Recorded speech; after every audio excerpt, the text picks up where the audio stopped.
Hi there.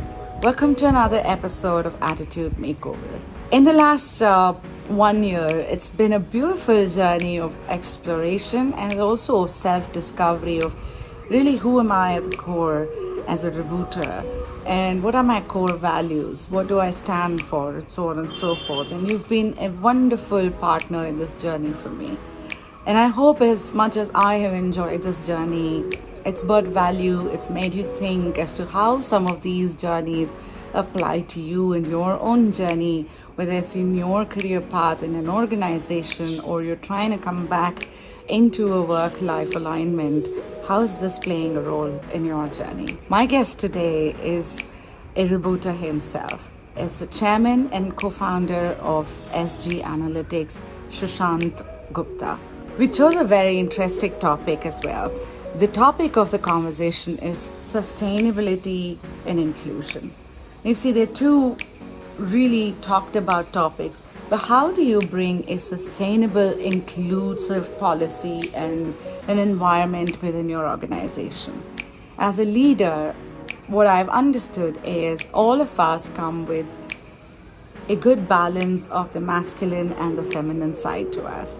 Over the years, through our experiences and our beliefs and our own journey, we sort of allow one of it to dominate over the other. It has its own rippling effect when you're a leader in an organization, because then you sort of lose the empathetic side to understanding the non-dominant side of you. And thereby, when you define policies and changes and culture, define cultural roadmaps of how you want this organization to be, it sort of paves way into each one of them. And so this becomes a very pertinent topic of how does one as a leader look at sustainability and inclusion. This takes us through wonderful conversations around conflict management, around understanding both sides of the story, walking the talk, creating balance. How do you build a community? How do you build a space where everyone feels safe and cared for, and thereby there's an increase in innovation, productivity, collaboration, and in general a very safe space for one to operate on. This and a lot more is what we talk about in this week's conversation with Sushant Gupta in our topic, sustainability and inclusion. As always, I hope you like this conversation, and if you've liked this, I look forward to you sharing, liking and subscribing to both my YouTube channel or any of the other podcast channels that you're tuned into. And thank you so much. I hope you have a lovely holiday.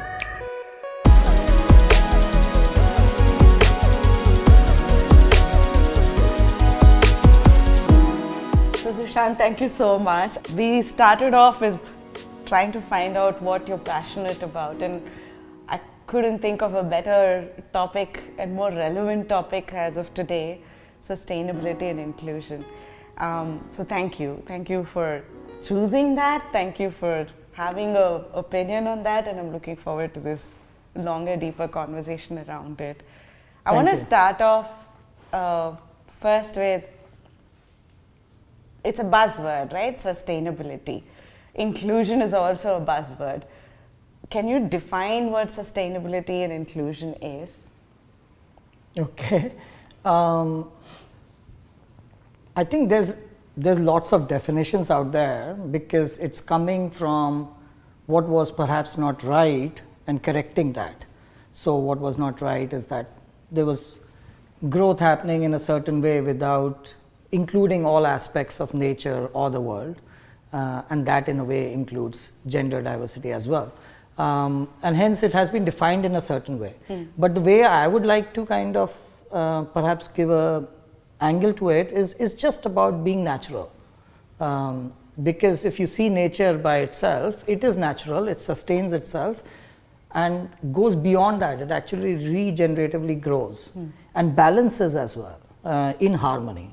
So if you see nature, it is all balanced and perfectly in harmony. And it includes, it's all about inclusion. And there's no, like you don't see in a forest, a very manicured forest, for example. All kinds of trees are there, all kinds of plants are there, bushes, They all kinds, coexist. they coexist. So that is for me the better form of sustainability and inclusion. And I think in a lot of ways, the AI space has a huge impact on or contribution to how we can make this possible as well, isn't it? Should be.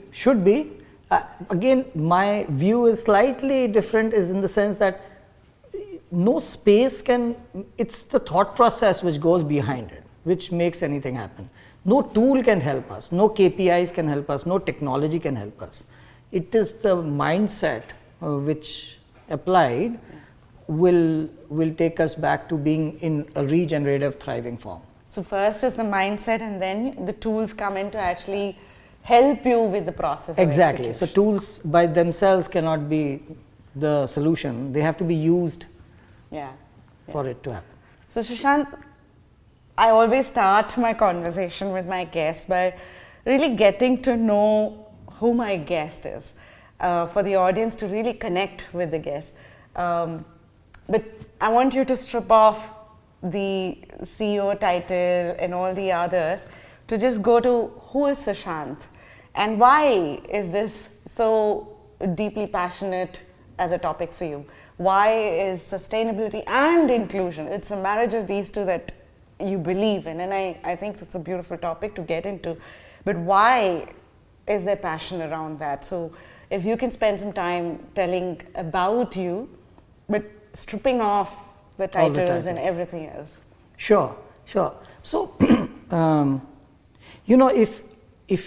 if we all think from, whenever we go within ourselves and think deeply, anything that we've done in life is only to feel complete and happiness inside.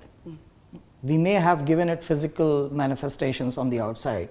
I want to have this degree, I want to get into IIT, I want to get into this company, McKinsey, whatever the case might be, or SG Analytics even. But it always was for the purpose of achieving something inside. That is a given. We all know that by now. And means through, initially maybe in early stages of life we didn't know that. Yeah. And I must confess that I definitely didn't. But in the last 4 to 5 or 7 years around, that has become the focus. And that has become the realization as well. So then you realize that there is absolutely no difference between you or anybody else in the world. And it includes really anybody else. And you start observing people, you realize that the only thing everyone is seeking is internal happiness. So you are also seeking the same thing. It's just that because of the different exposures, different countries, different opportunities, you seek it through different means. So once that is clear, then the titles are off anyway. Yeah. So whether you're chairman or CEO or VP business development of this company, that company, it's off. And you realize that that's off. That is only a means. So once that is clear, then the true, you become aware of your true self. And now you're using whatever occupation you have, whether you're a business person or a employed somewhere, or you are in Creative. hospitality or creative industry, that is only a means towards feeling that completeness inside. So now once that is clear, I am clear what I am, and in my view I am in this journey. Where I am in this journey, perhaps I would say around, if I was to, my aspiration is obviously huge in this journey, that I achieve a state of complete bliss all the time. Where am I today? Maybe 5 to 10% there, if I'm giving myself very high marks. But that's the journey. And in this journey, it's very important to be aware and to be very open with oneself and with others. It's also about introspective, being able to introspect as well, isn't it? Totally. And that starts with just being totally kind of open, as you said. And you can only be open when you, so many times, situations happen during the day because you're playing your game. Your game might be business or whatever else. And you get sucked into things. True. And it's very important to kind of sit back after that event and just to look at it at a different level, maybe not within yourself but outside of yourself, and then you're able to observe that, oh, this is how I behaved and this is what happened inside me, these are the emotions which came inside me, and that is why this responses came, and how things could have been different. And that's so introspection is the first step towards improvement.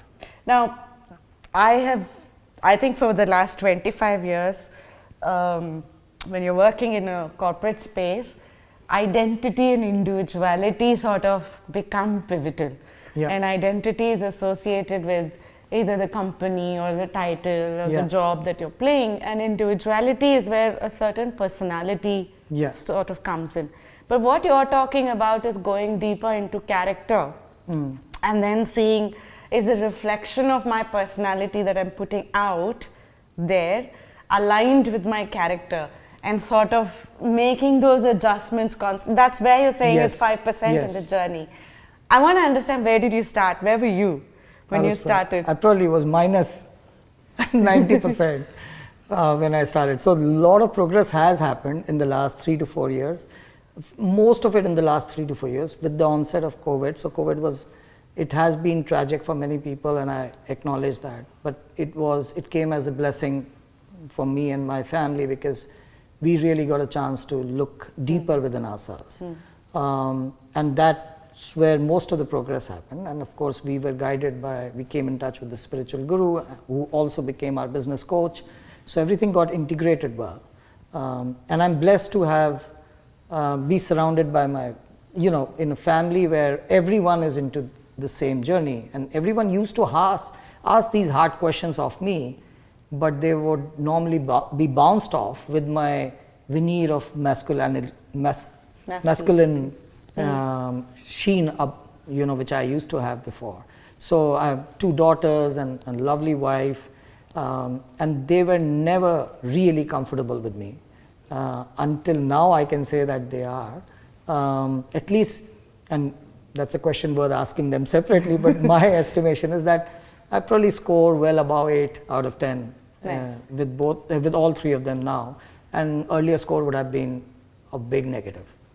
What changed in you? Is it more you became more open to perspectives, or you became more aware of how you're reacting to certain situations? Or what drastically changed for you to shift from the negative to where you are today?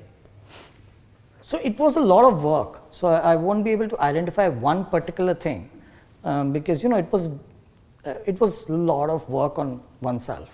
And when say me and my wife Simi were talking to our spiritual guru, it was not as if she was saying, Sushant, you are at fault, or saying, Simi, you are at fault.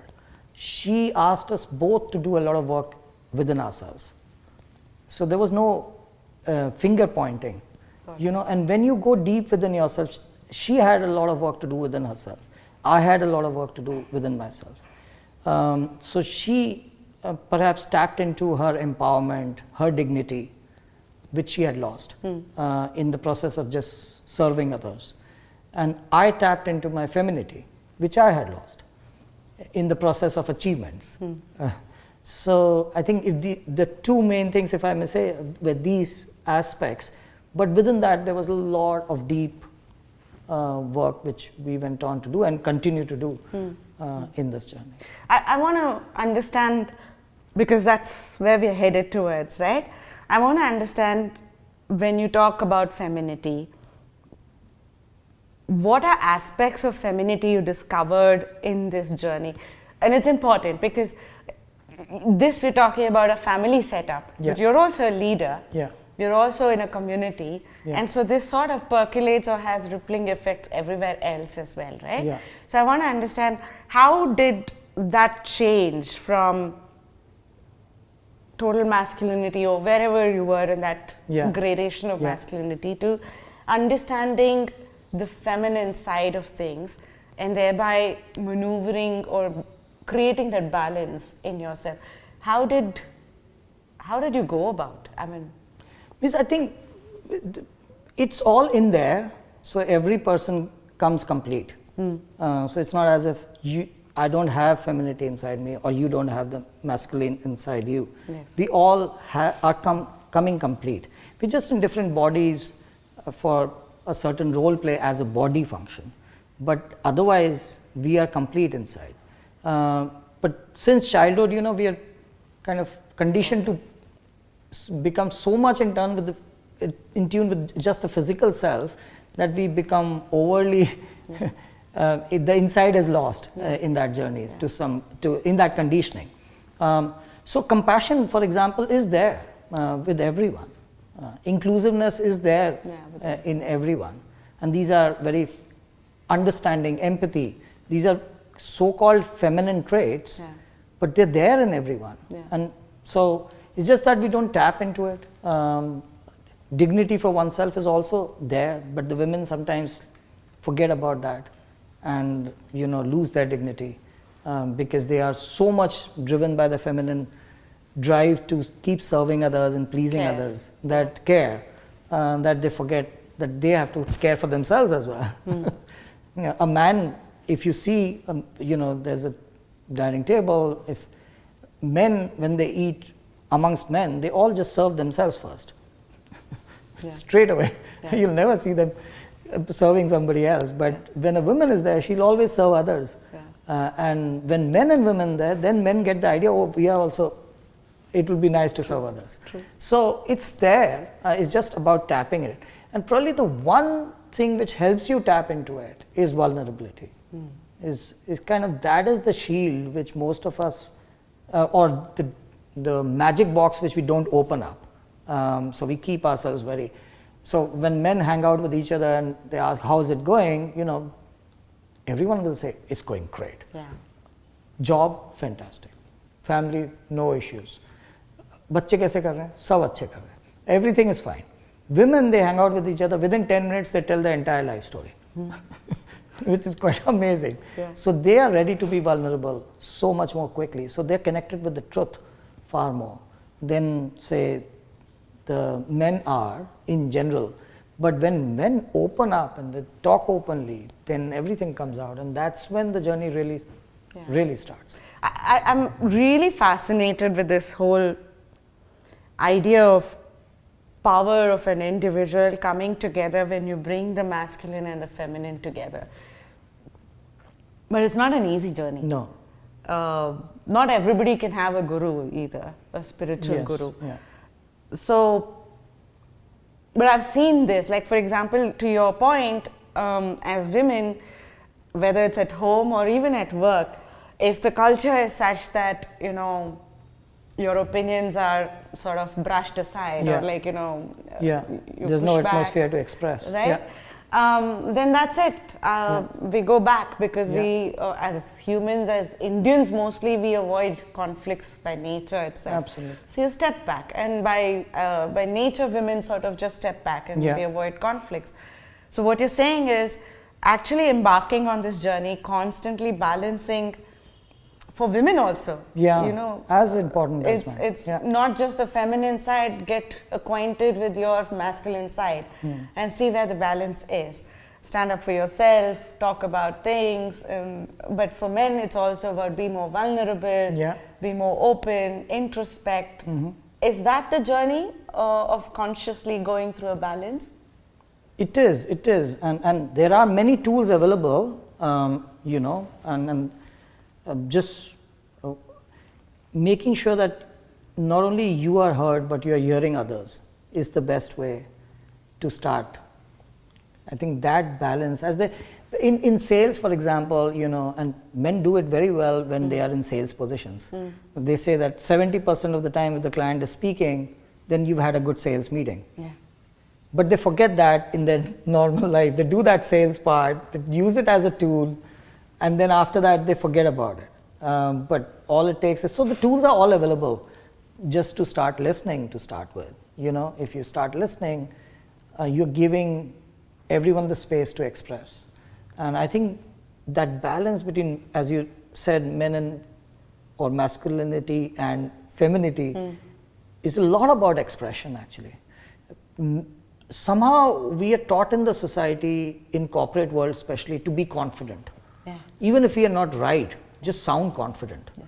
You know, there are many leaders, political leaders as well, who sound very confident, but they don't have any idea what they're doing. Yeah. And they're taking an entire society or a country behind them. Yeah. And they all follow just because this person is sounding confident. But they follow the wrong path.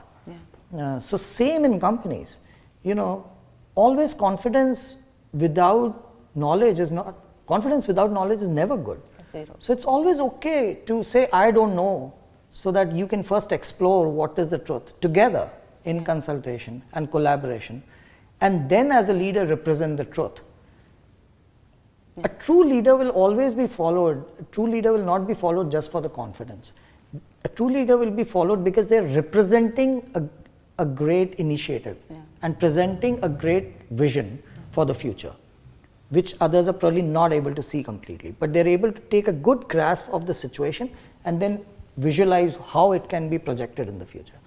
And that cannot happen unless you are in collaborative approach to take views, and you don't dictate just an opinion. Inclusive as well. Exactly, right? completely. So if I got this right, first is communication, the art of listening. Yeah. Second is introspection. Yeah. Third is being vulnerable. Fourth is being observant and inclusive in this process. Because body language itself speaks. Yeah. You know, you're in a meeting, without hearing a word, you will know, if you're observing, who is agreeing with your opinion and who hasn't expressed yet. But just feeling, there's no point expressing because nobody is going to listen. So if you just observe body language, you can collaborate. Very quickly you can understand where others are coming from. Yeah. If someone is not mentally with you, their body will not be with you. It will show. Yeah. I can so associate with this. I used to be a product manager in a diverse team, like, in a completely dispersed, globally dispersed team. So on the phone you can sort of see, just by the voice and the tone and the pause, you can sort of gauge, are they with you? Are there apprehensions? Then it's about asking more open-ended questions. Yes, exactly. I don't know, but I thought you might be able to tell me, and then it just opens up the avenues for figuring out newer ways of doing it. And some people don't like to, because of conditioning, they don't like to speak out their opinions in a public forum. So one can always approach them after the meeting, separately in a one-to-one session, and you'll get a lot of very good views and frank views in that forum. So you got to also realize that everyone is coming through a journey. So just because you are open, the other person will not get open. Of course, there's a better chance, but you have to still create an environment where they can express feelings. How do you deal with conflict in this case? Because not everybody would be in this journey, and yet you're trying to bring all together, but there will be these sour apples or spoiled apples in between. How do you deal with conflicts there? See, the word conflict itself is a negative word. The first part of it is a con. Yeah. So it's just, what is a conflict? It's just a difference of opinion. Yeah. I'm seeing the lay of the land differently from what you're seeing. And it's always better to get both views.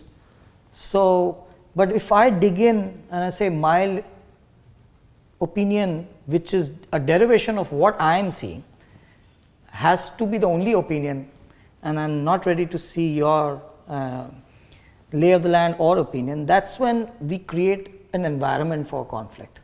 Otherwise, difference of opinion is just a very, very healthy thing to happen. Yeah. And if we don't give it the word or the nomenclature of a conflict, and instead we go towards collaboration by finding what do we agree with first. Yeah. So there'll always be something which we agree over. Yeah. Maybe it's the end objective, maybe it's the process, maybe it's the lay of the land, we see it similarly, but we just disagree on the process. Yeah. So start with what you agree on, and then work towards what do you have difference of opinions on. Bring in, if there's too much holding on to that opinion, then bring in a collaborator, a co-collaborator whom we respect mutually to bring all things together. And very soon it becomes a very high energy, positive environment. Yeah, and it drives a lot of positive changes as well. I worked in a couple of companies where the culture is how you described, right? It's mutual respect. You're there in that role because you've proved your worth. You don't have to constantly prove it with me. And I am in this role because I've proved my worth. And when you go past that level of, winning over each other, validation, to really collaborating, is when a lot of innovation, everything happens. And that's right. Right? Yeah. And means it's easier said than done. There's a lot of constantly not getting sucked into quick decision making. The rush energy. The decision made, we've decided before checking with everyone, because as I'm sure you've experienced in your career, bringing about any change cannot happen without proper buy-in. And you can sign agreements, you can sign deals, but real implementation happens on the ground. And that's when you need your people. So might as well get them along at the time of decision making, rather than you make the decision and then you're trying to get the buy-in. It's too late sometimes. We have this theory in product design where I'd rather spend a lot of time on the design than the errors that we have to incur at a later stage, because the cost of it is much more. Absolutely. So what you're saying is, I'd rather spend time to get everybody on board, understand where the differences are, and then incorporate those, and then go through this vision as against the other way of my way or highway, and then figure out as we go. Absolutely. Right? Absolutely. Now the vulnerability side, I think that's a very interesting one. I remember in one of these conclaves, it was for Women's Day, and we were talking, and I said, it's about time that leadership has vulnerability as a language. And I feel that is something that's sort of missing in a lot of cases, especially with men. I might be generalizing over here, but I feel even as women, as we grow in the career path, at some point we sort of put on the masculine side of ourselves, right? So vulnerability, and I see that especially through my conversations. Like when you talk to a creator, they're very proud of their vulnerable journey. They're very proud of their, failures and the learnings from that, and it's a storytelling then. Whereas when you talk to a corporate person, it's very polished. I was there at the right time, success happened. So there is no vulnerability unless you probe a little more and a little more. So it doesn't seem to be an easy task. Not at all, not at all. Then how does one go through it? One has to look at the source of where this conditioning is coming from. To solve anything, you've got to go deeper and deeper and deeper and find the source. So in my, I'm generally been quite a vulnerable person in my kind of private life. But in the corporate life, the change happened, and I still remember the day of the change very clearly, because I did my MBA from INSEAD, and I did fairly well in the class and everything. And I expected, when I was going for the interview rounds, and the first companies which come are the top companies, the McKinseys, the BCGs, and the best iBanks. And so, although my intention was to start my own company, I wanted to initially do some consulting for a year or so. So I had applied to these companies, feeling quite confident that I'll get through in one of these. And the first 5 interviews, I was rejected in all 5. And I was like a little taken aback, because I had good grades, I had a good career before INSEAD as well. I was in Schlumberger and Siemens and everything, but I didn't get selected. So I actually went for a walk with Simi. We both went for a walk trying to figure out what's happening. So they would ask me typically a question that, how many job offers do you already have? And I would just say, I don't have any right now. And the very first interview, naturally I didn't have, but by the third company also I didn't have. Normally people who are doing well collect job offers by the time they've done their 4th company interview. So I used to just tell the truth as it is, that I don't have, and I would. Second thing I would also tell them, which was wrong from a interview part, is like, I was like, they would ask me what are your career plans and everything. I would tell them that, look, I want to work for a couple of years and then I want to start my own company. Neither of these two would work with them. And then me and Simi figured out that, we talked to some Europeans and asked them, how do you do your interviews? And as Indians, we are taught to be very humble, play our cards a little below what we are, or a lot below. And that continues. But the Western world is very much about confidence, about projecting yourself, and many right things about that. But it is like that, and takes us a little while to adjust to it.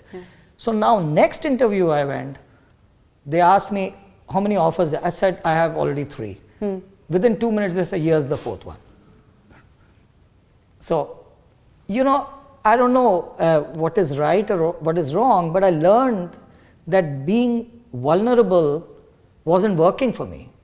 So from then on, I shifted a bit about sounding confident even when I was not sure. In my career, everywhere else. So that kind of became a pattern for a while. Until now, I must say, and I'm being really open about this, is that I'm now comfortable in my skin. So when you're comfortable in your skin, then you're fine to just say, hey, I don't know this, and I'm willing to learn this, or this is how I am, these are my weaknesses, and so on and so forth. So I think I'm just sharing this journey because how it comes. So I identified it came from there. And now I've taken it, and that's something about not being comfortable in your skin. Skin meaning nothing to do with color or anything, and just not being comfortable in yourself. In person. I have a counter question. I'm with you so far, right? I'm totally with you. But here's my thing, like, let's say I'm a 35-year-old working in one of these companies, and I'm going through this transformation journey. Now, I'm going through a change. I'm willing to be vulnerable. But you're not willing to be, you're not there as an organization, as a culture, you're not there. How do I find the balance there? Because if I show my vulnerability, you're going to judge me as it's about weak hai, right? If I don't show it, then I'm conflicting with my own journey over here, and it's like a very conflicting space to be in. How do you balance it? It's a good question, and I have to think a live answer to this. If I were you, my advice would be, just as much as you project your vulnerability when required, also project your strengths. So sometimes the people who are in this journey of vulnerability overplay it and start enjoying this so much because it's new to them, that they forget about their strengths. They forget about what they have achieved, their accomplishments, and every person has accomplished a lot. Every person, actually every. Means irrespective of the CVs, if you really go deep, they've accomplished a lot. What their accomplishments are may not be relevant for that job, but accomplishments nevertheless. So find and join a company where at least your accomplishments have a good fitment and they can be used, and your vulnerabilities get a place to get worked on. And it's not necessary to pick every job that you interview for. I think interview is mutual. Many companies by brand or by outward facade look like the company you want to join. But ultimately you're joining people and culture. Only then you'll flourish. Because as they say, when people leave companies, 50% of the time they're leaving their managers. They're not leaving the companies. So when you know that, then it's better to find the culture in the company and find the best fit, where not only your vulnerabilities will get a space to, be worked on, but also your strengths can be utilized for yourself and for the company. I had a mentor who once guided me. I had this, I think about 15, 17 years back, I had this thing of, changing from my current job to another job, Sushant. And I had this constant question of, how do I decide where to change? So one of the suggestions was, of course, alignment, like you said, in terms of your skills and your strength and fitments and all that. But more important, once you find a good fitment of all of this, the most important thing that I was given as an advice is choose your manager. To that point, I think we don't interview the manager. We don't. Right? There's more a one-way interview process of who are you, why this job, and think what's your aspirations. We don't go back to ask who are you, what do you do on weekends, what's your life like. Like if you are a workaholic and I'm a mother of 2 kids coming over here, I'm just doomed because you will just be working. There is no balance. Then I'll have to figure out how to sort of maintain that balance. Exactly. Is that something that's the right way in your experience that you've figured in the last 5 to 6 years that you've been going through this transformation? So great point you made, and I think I always like people. I do interview a lot. My only interviews myself, which I give, is when I'm in the sales position and talking to clients. But otherwise, I'm interviewing candidates a lot, and I always appreciate, and I'm more able to connect to more positively inclined towards a candidate who asks a lot of questions from me. So I keep stopping in between as well as towards the end. I definitely keep some time aside that the person will have some questions for me as a person, for the company, for the career, for themselves, their fitment in the career. And it's surprising how few ask questions. And it's I wouldn't call it disappointing because it's a process. Because we all just in that, a lot of people just interview to get a job offer. How disappoint means it's just a waste of time for everyone. Let's just put it that way. Because they want to collect job offers and then just negotiate on the basis of salary somewhere else, or they just want to feel, they don't want to move, but they just want to feel that, oh, they were wanted in the market. So how sad it is that they didn't feel wanted in their own companies, that they have to go to the market just to feel wanted. So reason why you're applying for a job will drive how you interview for the job. So if you're really applying for a wholesome career choice and a wholesome life, you will interview also. It will be a mutual interview. And probably that would be an inclusive interview, which will go very well. And our best people, these days when we are recruiting senior folks, we have said to ourselves, to our team, we've made a rule that if the entire interview process felt like ease, joy and grace, like real fun, including negotiation and offer finalization, everything happened very smoothly, then only let's take the candidate. There have been cases where we've selected on the basis of CV or how well they interviewed for the job, but the process didn't feel right. There was something you can always feel, oh, this is like, it's taking too much convincing, or the candidate is convincing you too much, or the negotiation is not really balanced. Then it's better to let go because you get the winner's curse. For both sides. Both think, oh, we worked really hard for it. But if you had to work something very hard, it wasn't the right thing. It's also about knowing, to your earlier point, knowing your strengths and then knowing what you're wanting in life very consciously. So that means there's work involved, to your earlier point of where am I headed? Where is the balance between the holistic you? Because your you is not just the work part. Your you is home, work, and your mind and your body, everything together. Absolutely. So the alignment of that and where is that headed, and then seeing, okay, what I bring to the table, does it really make sense for you? And then comes the whole conversation. Now I've aligned that. Is this a good fitment to work with? Is he a great person to work with? Exactly. Right? And I think we can, as people who are interviewing, we can help that person think like that also. Because they may come to the interview just thinking, I have to just crack this interview and get a job offer. But if you are very open and you're asking them more holistic questions, they open up, and that's when they may also realize that, wow, this is a perfect fit for me, or this is not a great fit. And that's the candidate you want, that's the conversation you want, really. So I think the onus lies on both sides, because this is not a new, one-sided thing. Yeah, and it is a new thing in a way. The standard practice is, let's crack the interview. Let's just answer what they need to hear. I think I want to go deeper, but I'll deviate and come back to this.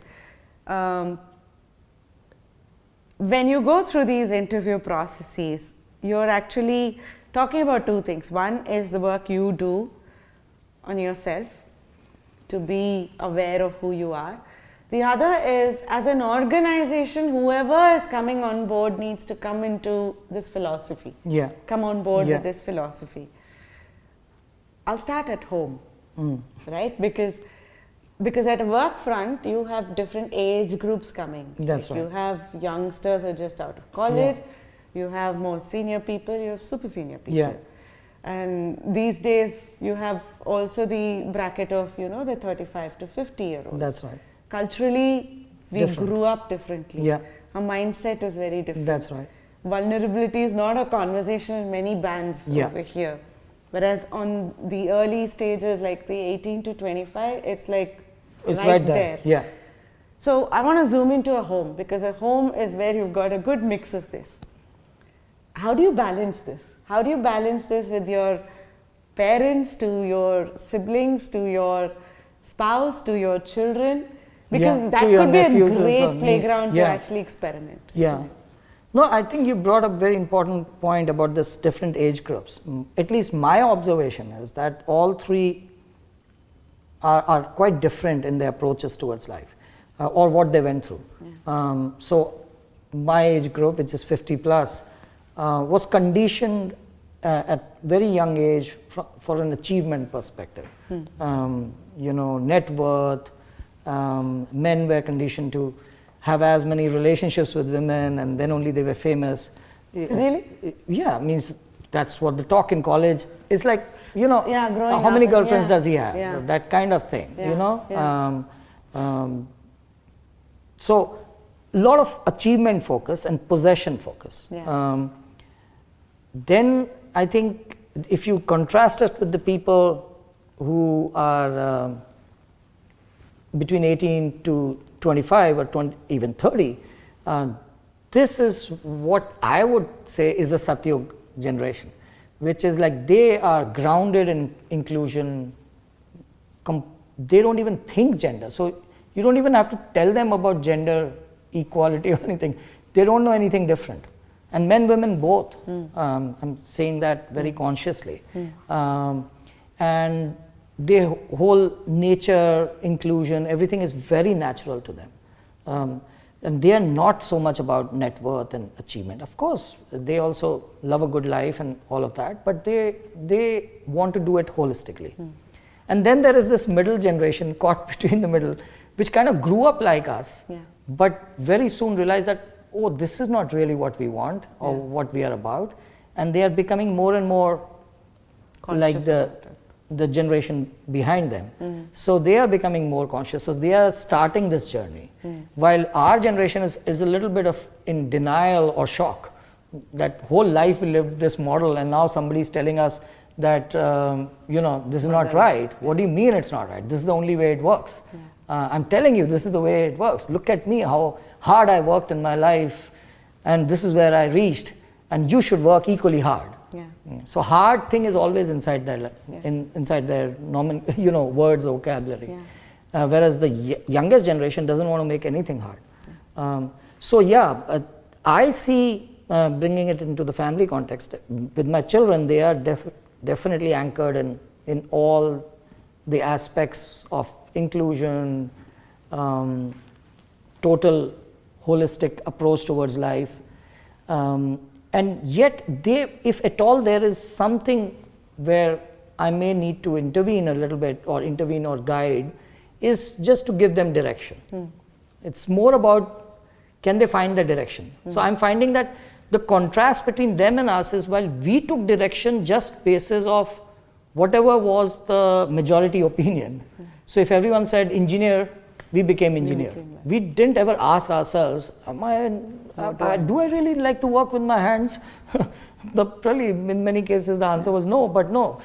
Engineering was the thing to do. So we went with consensus or majority opinion or whatever our parents told. So we went into a direction without thought. Their challenge is they are thinking a lot, but they're not finding the direction because they want everything to be complete before they take a direction. And what they probably can benefit from is that life is a journey. It's never, and you learn from every experience, and that you can change directions later on as well, as we realized ourselves. They're thinking, oh, if we commit, so they have a commitment issue. We didn't have any commitment issues because we were committed to wealth. So nothing else mattered. We had no commitment issues. They have some commitment issues. So that's where my role is there, and that has recently changed. Earlier it was all about, I wanted them to be like us. And that's where it was just not working because that's where a lot of conflict. So the same word conflict was there. But now it's more collaboration. But it's that difference which I notice a lot. And then there are I have some nephews or nieces who are more like, in Indian families, large joint families, there are a lot of nephews around who are 30 plus or in that age bracket, and you see them like juggling the two worlds, but rather beautifully, I would say. I want to draw an analogy from here to sustenance, right? The true sustenance of inclusion, because this is what inclusion is, because at home itself is seeing this, and rightfully as a country, when we were growing up, I'm probably not too far behind from your thing, but I think there's a generation gap there. But when we were growing up, we were chasing wealth. Yes. For rightful reasons, because as a country we opened up, our parents just about managed to set up ground for us. Absolutely. And we had to then from there figure out, okay, we need to build a house, education, everything. Kids are much more comfortable at this point to say, I don't have to create wealth, I need to, it's all about me. Yes. So it's rightfully we're going through that gradual transition. But it's also a great space to look at how inclusion happens and then to look at sustenance of that, isn't it? And if we then look at it in a bigger picture, like if you take that model to a company, what it allows for is, one, to be open to the thought process that you might come from a rigid space. I might come from a space where I'm pretty confused and transformative in nature. And he might come from, a clueless discovery phase, early discovery phase. But it's so hard when you go from one nuclear family to an organization and say, okay, now let's do inclusion in that case, because sustenance is not easy, because it's not just you, me, and another individual, which is family. It's different people coming together. That role of a leader is a little difficult one, isn't it? It's if I was to really look at inclusion, if you look at a company, it often forgets that it exists in a society. And it taps all its talent and its energy from that very society. It starts actually feeling as if it's an individual just thriving in itself and by itself. That's not true. Every person that we hire is actually educated in various families across the world, provided the shelter of homes, of a good grooming, good bringing up, good values in a country, whichever has been the choice of the country or the family. So if you start actually, and my daughter said this, is that, to an earlier question also, she had asked me around 5 years back, the same question which you had asked, that, Papa, if I take SG Analytics out of your life, what will you be? And 5 years back, I actually answered back that I don't know. But today, I know, because I've included a lot more into my life. than just SGA. Similarly, a company has to understand that it is existing or even surviving because of inclusion only. There is connection. There's a lot of connection. And once you start seeing all these connections, the way to run a company and way to run the organization changes completely. Even the client relationship with your clients can remarkably change. If you start including your clients, not just as people who pay you money for your work, but in the build-up process. In the build-up process, in becoming a stakeholder as part of the growth of your own firm. They have a lot to contribute. The employees have a lot to contribute. Their families, their spouses, their children, and you can just create larger and larger communities. So yes, I wouldn't like to say whether it's difficult or easy, but it's a different process. And anything looks difficult because it's different, because we are not used to it. Perhaps it will be much more easier way to run a company rather than difficult if we just started adopting that path. And I do talk about that path a lot, but there's a lot of inertia because there are so many set patterns which we are all stuck into. Companies are stuck into HR processes, everything, recruitment patterns, you know, and so on and so forth. That it doesn't happen. But if you see some time back, if you saw companies such as Tata Steel, Jamshedpur city, they set up an entire city based on an inclusion methodology, right? Bokra steel plant, again, coal mining industry. My dad was in the coal mining industry, and we used to live always in communities. You know, colonies. It was such a beautiful childhood I had, thanks to lovely parents that I have, and this colony life. You just went into each other's houses, you studied together, you clarified doubts together, you ate in each other's houses. That came because somehow the mining industry saw its people as a community, not just, they didn't see just my father as an employee, they saw his family as a stakeholder. So if we, and my wife has been, actually it's an interesting point you said, because Simi has been saying that since the start of SGA, that we should have a community approach, we should have our own colony or our, you know, where everyone from SGA family lives together and they hang out with each other, and how easy recruitment would become, how easy retention would become.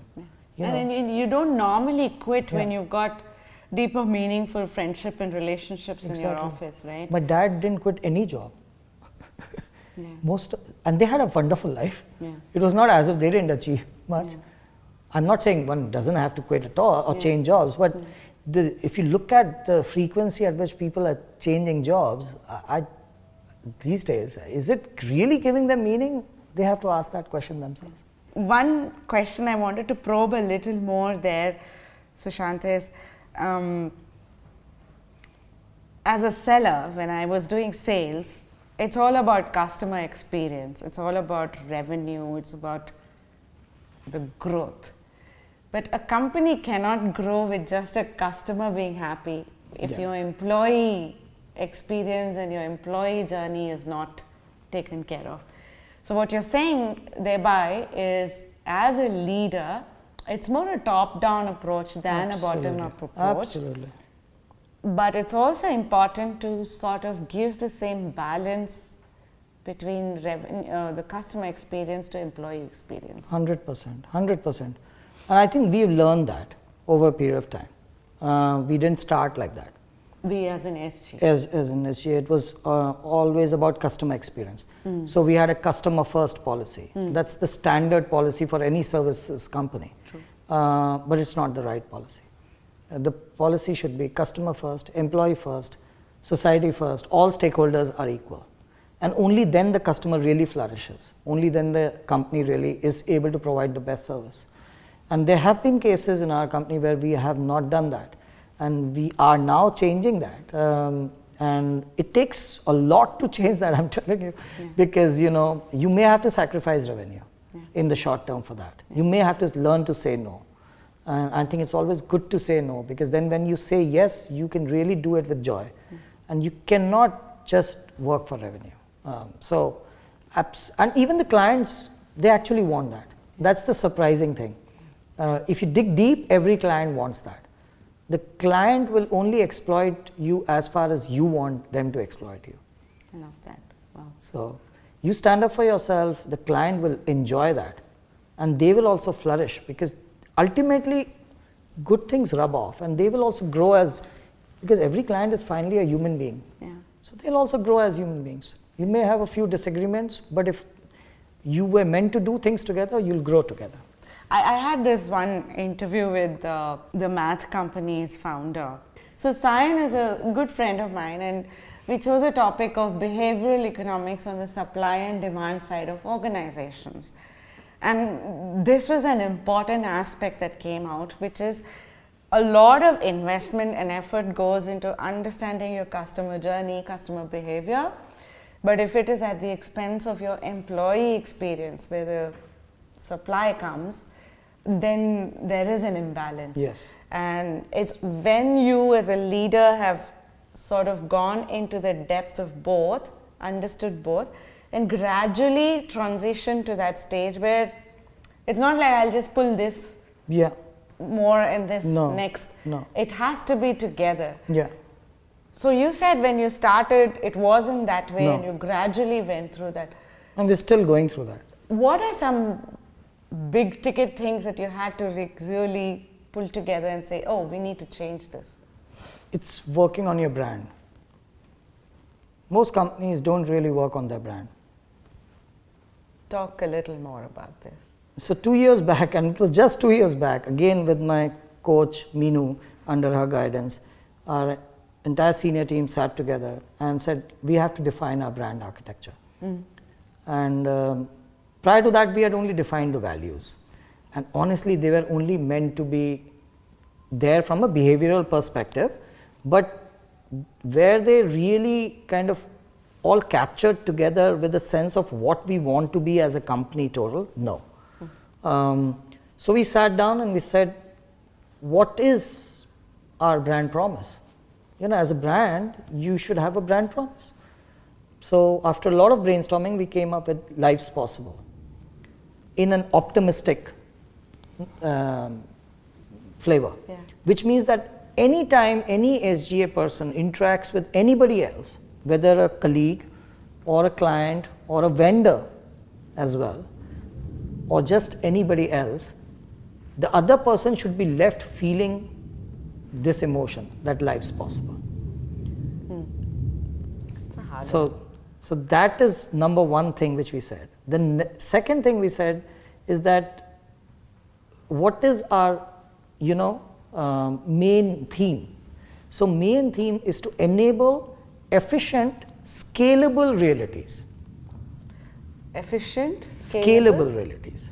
So we are an enabling company. As a service company or as a product company, you're an enabling company. So, but we introduced two other words, efficient and scalable. Big difference between scale and scalable. So scalability only comes when there is not only efficiency, but there's dignity for both sides, for all sides involved.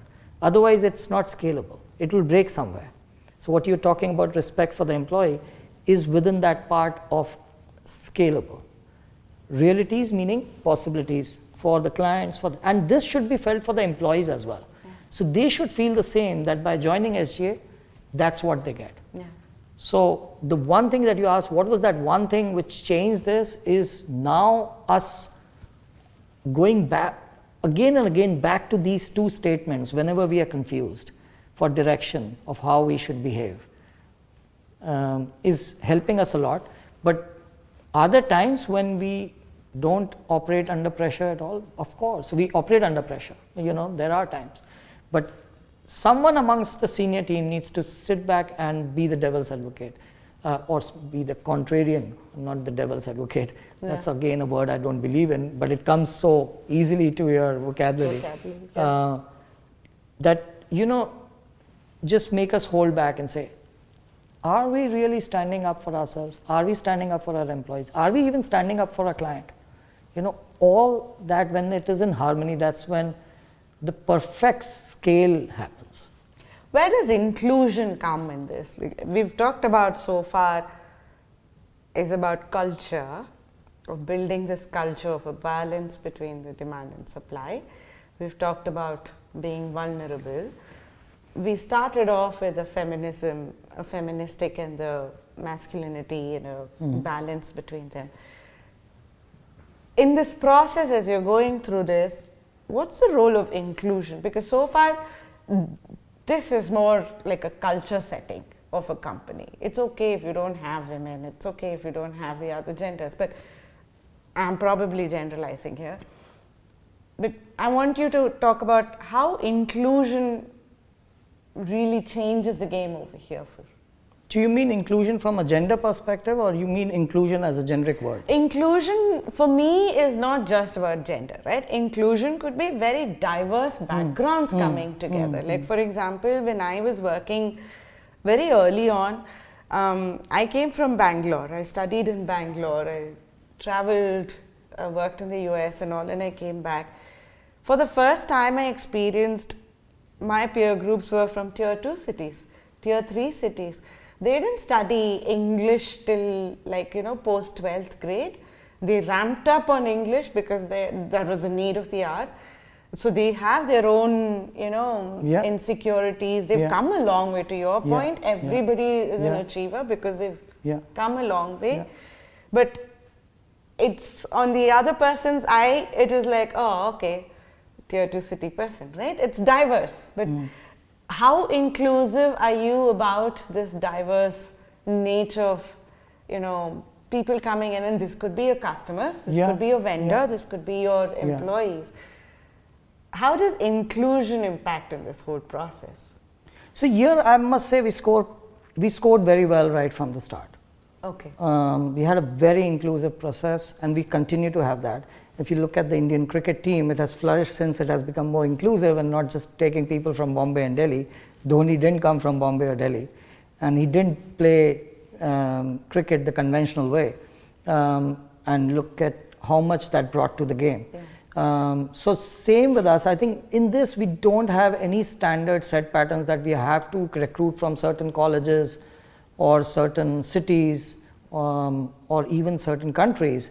Yes, we have our delivery based in India, but I would very much welcome now with this work from home flourishing our employees to be from all over the world, from different backgrounds. In fact, there's an initiative which we are talking about right now, we haven't started yet, that why do we even need necessarily a college education? Many of the college educations is just a conditioning job, just a certification that this person has done something for 4 years or 3 years. But otherwise, the skills that you need, the talent that you need, you can spot that after 12th grade as well. And pick up is not the right word, but include and bring people from villages, from small towns. And now small towns are anyway into the loop with this work from home. Now, earlier, before the COVID, probably 90% of our employees were either in Hyderabad or Pune. Now I would say not more than 60%. Because all the new growth which has happened from cities outside of Pune, from small towns. We just ship them a laptop and they're part of the system. We don't check whether they are from this college or that college. As long as they're part of the, they are ready to be a productive part of the company. So there, I think we've done well, but do we need to do more? Absolutely. And very consciously, because again, what happens is set patterns start getting followed.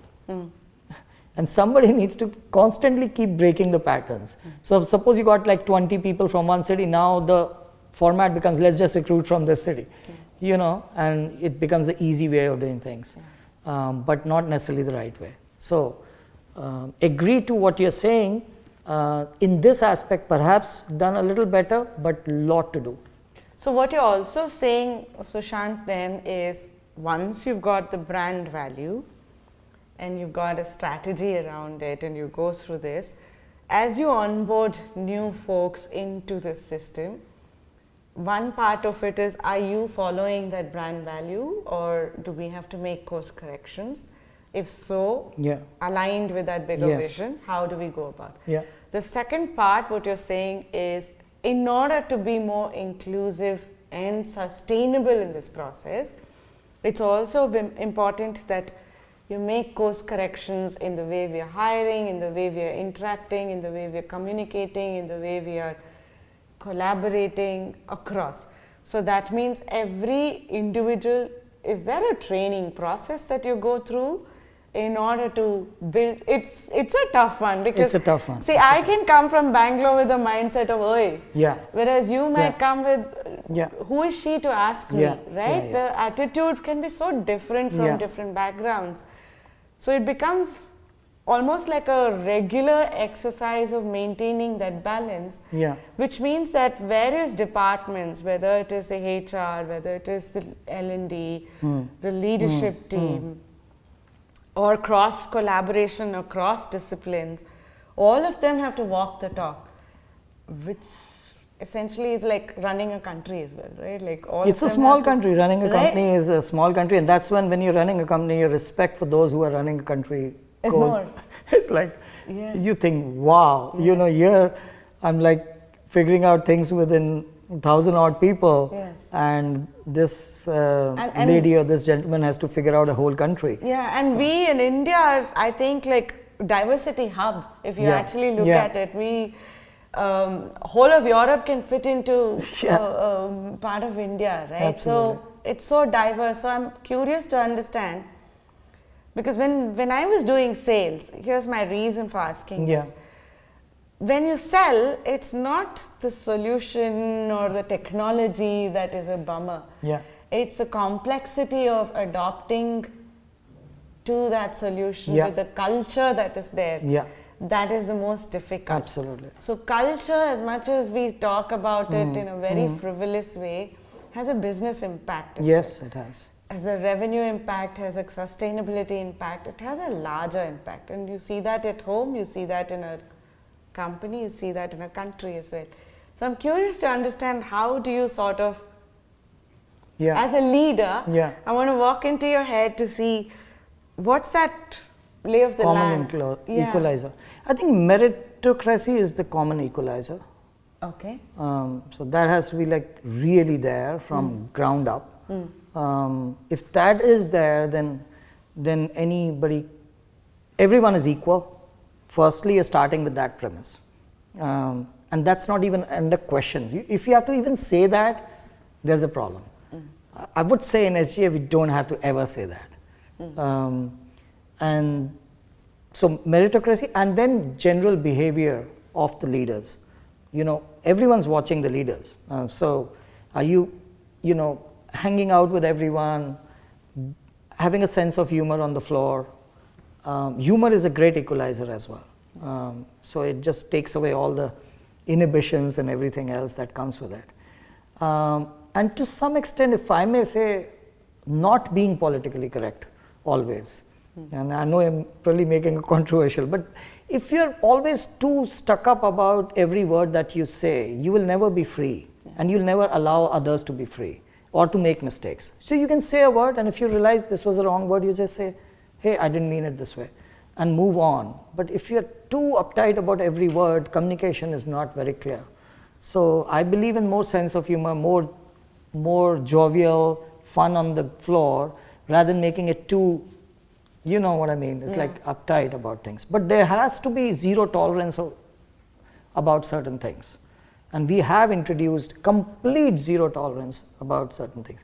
Now, when you meant meritocracy and equal, one of the main, women are the ones, in my view, who face the maximum, force against their growth, because they are branded in a certain way. When they speak up, they are spoken of as arrogant or angry. Oh, she's an angry woman. But when a man speaks up, he's being confident. So the area where I want to focus, I don't think we have, in general, any major such issue. But the area where I feel we need to handhold a bit, to bring it out to a certain level where then the thriving starts, is getting the women to grow in the organization more and faster, and not be branded as non-career oriented if they are having a baby, for example, or if they are getting married. So for example, when you're recruiting a woman, there's always a question floating in the room. If it's a single woman, then when is she going to get married? And if she's going to get married, then she will probably leave the job and she'll go to the city where her husband is. Now, I have found through, and I had the same opinion several years back, but I've looked at data in our company, and the data reveals that the women have the highest retention, far more than men, almost double, because they are not looking for just the next highest salary or the next highest excitement. They're looking for where they belong, where they are heard, where they feel like they can be themselves. And I'm happy to say that in our company, women do feel that, and that's showing in the retention rate. And they've gone through, we've recruited many women who started as single, now are mothers, and we've been with them throughout this journey, and they have been with us, and they feel SGA as their own company. But there's a lot of resistance still, and main resistance is within themselves only, where they don't want to express themselves, and they only think that, oh, this much is enough for me. I'm okay having reached a senior manager position, that's good enough. They don't want to reach, go beyond that. So it's also encouraging them and bringing more women in the overall work stream in our company, and perhaps hiring a few laterally at very senior levels. I think one thing I've observed there, and we were talking about it outside, is so the biological nature of women in the body changes, right? The hormonal changes are really massive and go to 35 to 45. And I feel that understanding of what one goes through there as a woman is sort of missing. Both for women and for the men. And I think it's important for both to understand that. Because to your point, it's not that aspiration fizzles out. It's more, you're going through so much. You think that there's chaos already, and it's like, okay, that's something I don't want to take right now. But having a mechanism or a system in place which allows for that room for this brilliant point. Understanding both from the men's side also, and the women's side will allow for you to start building that leadership, because otherwise it's like bullying in school, right? Totally. Right? There's the loudest voice, there's passive aggressive behavior and all of that. Especially when you're going through the 35 or post your delivery, a woman's journey is very different from a man's. And I think to your point, if we go by that whole philosophy of family, community, company, organization, and country, there's change that is required, and there's masculinity and femininity on both sides at all these stages. For the woman, it probably is being more expressive about what you're going through and sort of discovering, and accepting it and saying, okay, this is part of the journey. And so I need to be communicating that to create that space for me to be comfortable in. But it's also important for a man in the company to understand what she's going through. And probably in this way also culturally change the role of a father at home as well, isn't it? Totally. What a lovely point, Right? Because I think that's when you bring a true masculine, feminine balance on both sides. And you're really, truly walking the talk.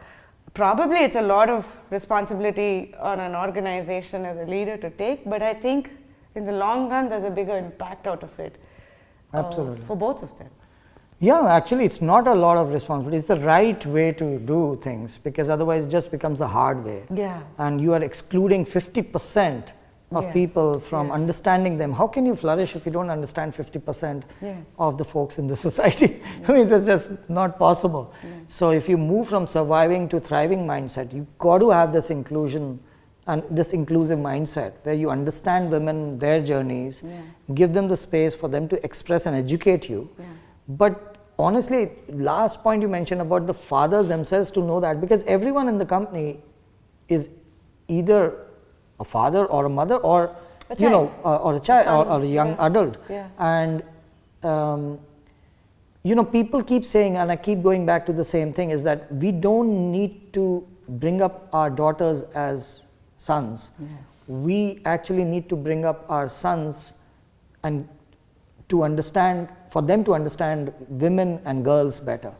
And if we do that there, then there's no sharp change which needs to happen, because they have understood they've understood their sister and their mother already well. So they'll understand women very naturally. But those who haven't, and I'm one of those, for me it was a big change to bring that understanding even. It all came as foreign understanding. Because we were three brothers and my mother was, she's a great mother, but she didn't get a chance to educate us on what women go through or feel like even. Which is the reality of most of India. Most of India and even many parts of the world is like a very male dominated, all the media, titles, everything. If you see cross section, it's still 90% male dominated themes. Yes, there are occasional intrusions, which is great, and this intrusion should become a flood more and get much more balanced. Then I think people will be educated. It will be very natural for people to understand.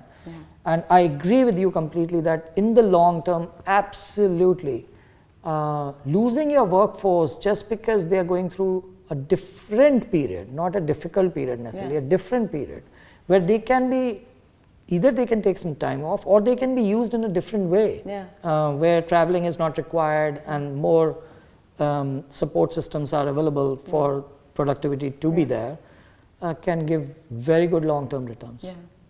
So even in means ultimately profits will be thriving, which is also an important purpose of a company, if people in the company are thriving.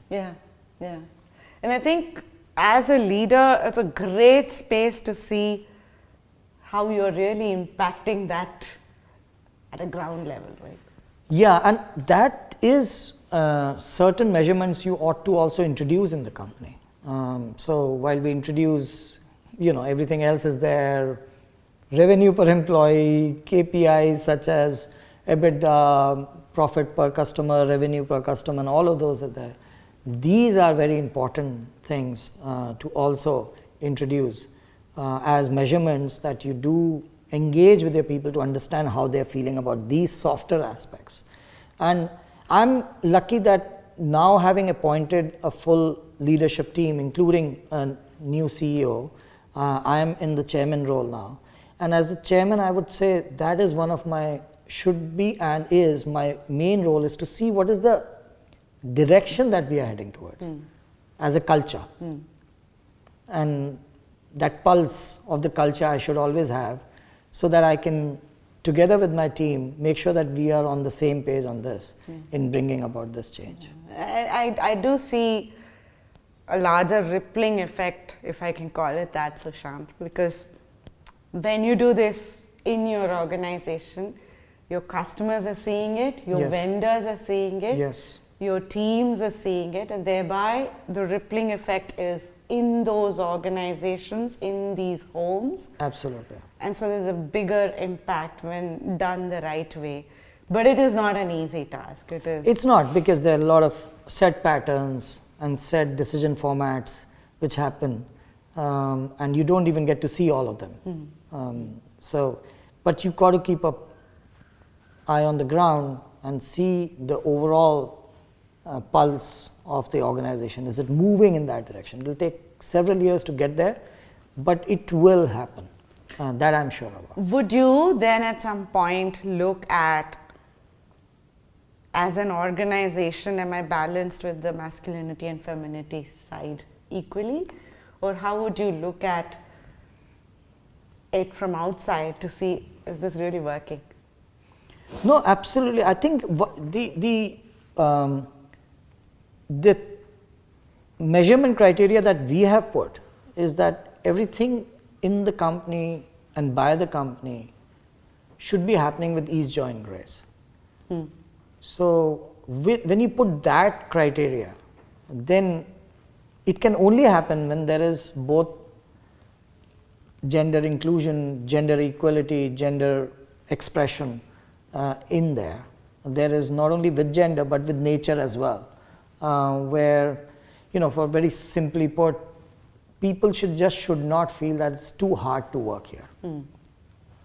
It's Monday mornings are not tough to are not the blues, you know, and it's a pleasant atmosphere, and we create the perfect harmony between people who are coming to the office every day, between those who decide to work 2 to 3 days from the office and rest from home, and those who are not in the main locations and they decide to totally work from home. There should be, like, everyone should feel comfortable with that and their choices. Have you taken tough decisions in this process? Because all this while we've been talking Yes. about being nice, being vulnerable, being open, listening, communicating, all great things. But there's also misuse. Yes, it is. And so have you taken the tougher decisions of, hey, I'm calling this out as not a culture fit and thereby... Yes, so there's a culture fit and there's a business fit as well. So I have taken, for example, the decision, it's not a tough decision, to encourage people to start coming to the office at least 2 to 3 days a week, because we do need to meet each other, because there's so many new employees whom we've not met. So I've taken that, although it, you know, in the press it's not a very popular thing to say, but it has to be encouraged for us to meet in some format, because only video format doesn't develop that human connection. And working with each other and in a company is also about human connection. It's not just about your salary and productivity. And I would not like to think that every person can be only equated to the KPIs and the salaries. We should know each other. So from that, what we've done is explain the reason. So, and for people who have a long commute, told them that you have an option of obviously only coming 2 to 3 days a week, but choose those 2-3 days, and the rest you can work from home, or whenever you need to work from home, there's always work from home. So that's one area where I have along with the leadership team, we are encouraging people. We're not putting a do this or kind of approach, but encouraging them. The second tough decision, it's again not tough, but it came very easily. We have an absolute zero tolerance policy about men speaking in a certain way about women. So there's a zero tolerance there, and there's just no excuse available to anybody. And guess what? Once this cultural change happened inside a few of us, we didn't even need to communicate it too much. Because the leaders are walking the talk. Yeah. So it became the norm. Means it's not as if we had to scold anybody. I just don't see it happening at all in our company now. And I'm sure that if somebody does make that, what I think is a big mistake, then someone will be there to correct it immediately. And in a polite manner, without making that person too embarrassed about it, but in a polite but very firm manner, so that the other person gets it. Why? Rather than, oh, what are we talking about? This is the way we talk and all of that. You know. So there, I'm very, very happy that we have absolutely zero tolerance, because you also, as an organization, need to have zero tolerance on certain things. So these are some of the things, but of course it's a journey, and we continuously make some mistakes, get tempted for fast decisions, rush decisions. But if you introspect at the end of each day, end of every week, you are certain to have a better decision making the next day or the next week. True, true.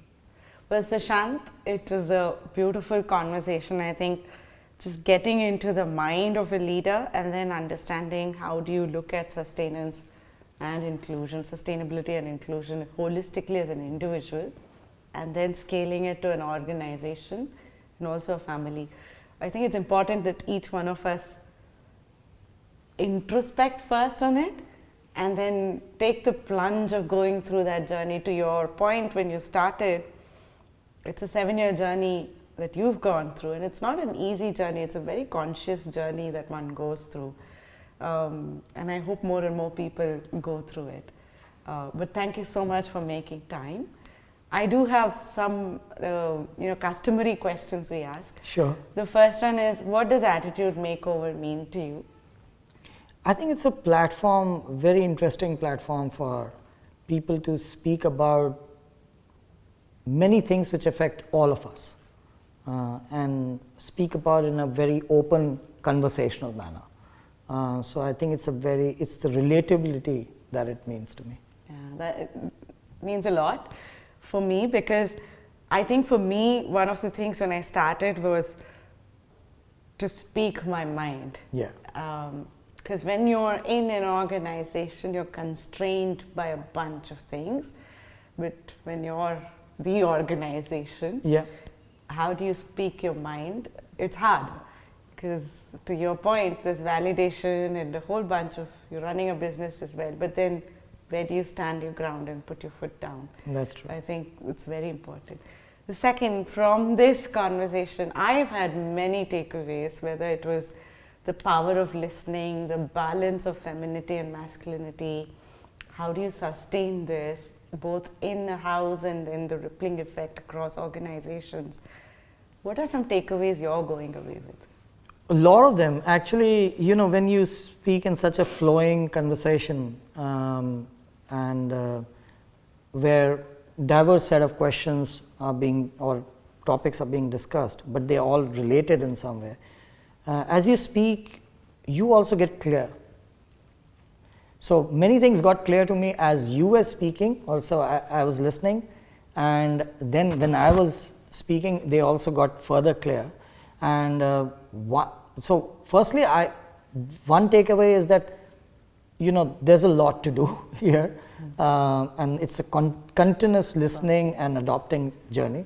And the second, one big one was when you talked about what a woman goes through during their 35 or motherhood, post-motherhood period, and how understanding them and giving them a space to express themselves then can really make a big difference. And I think that is, for me, a big takeaway which I'm going to take to action or implementation within. I'll give you one more. I think another thing I noticed is we are very comfortable because we're caregivers and we take care of a whole lot of stuff at home and all. We're very comfortable with operational stuff. We're not weak in math. No, not at all. But we sort of shy away from finance and finance awareness or finance work. Yes. And I think if that is something as you come into an organization, you sort of break that ice, and allow for one to take the plunge and be flexible around it and play around with it. It goes a long way in your career journey, because if you actually look at the 35 plus, when you're becoming leaders, we don't take so much of the money related roles. Yes. We take more of the operational sort of roles. Yeah, people related roles. Right? Yeah. And we're good there. Yeah, but we're not bad here either. At home, a lot of households are managed by women. Yeah. Entire budgets are managed by women. It's just that, to your point, our language to ourselves is, oh, I'm not good at this. Yeah. Right? So it starts with us. Yes. But opening that avenue for that awareness, maybe it is just of how the business model works. Where's the cost? Where's the revenue associated with it? Can you calibrate that? I'll help you initially, but it becomes part of you as you go through it. Then as you build your second and your third layers of leadership, it becomes more clear for the woman as well. It's not like a hard task. So, great point you mentioned, and I've experienced that with my own wife and daughters, that they've always been shy of numbers in front of me, because they think, I'm gonna judge them and all of that kind of stuff. But recently, as I've become a better listener and Simi finds more space to speak about even business matters, and increasingly so very openly about business matters, I feel that the insights I get from her are things I could have never thought of. But they don't come in very specific language, the kind of language I'm wanting, I speak. She just speaks a different language, but comes to a brilliant point. She perhaps goes around like this first, but then when she makes the point, it's like it is often been an aha moment for me.